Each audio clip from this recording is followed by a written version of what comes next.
I have to say, one of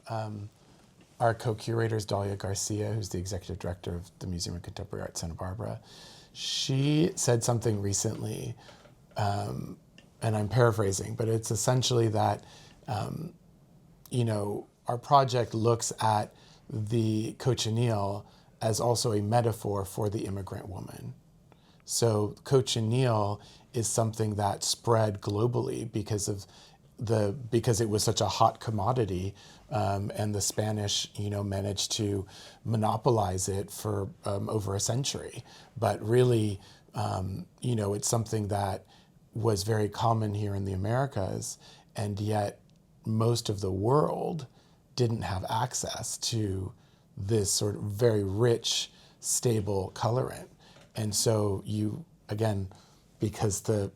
part that is the dye is the female insect, you essentially have this global exportation system run by the Spanish that takes this female body around the world. And that metaphor is applied then to, I think, the lived experience of Tanya, as well as a woman who grew up in the borderlands, right, and also having multiple identities, a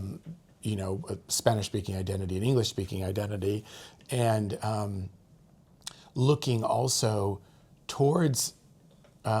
Indigenous knowledge to help better understand her own identity. But within the project of Sangre de Nopal overall, you have a commitment to working with our Indigenous diaspora, our Indigenous Oaxacan diaspora, and again, many of whom are women, and they're featured in our project as,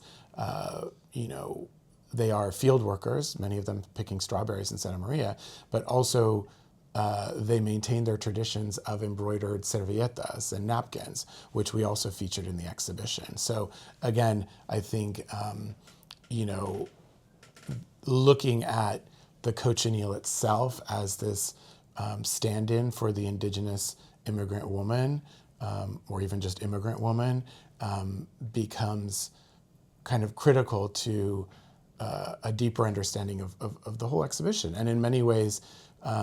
Tanya's contributions to the exhibition.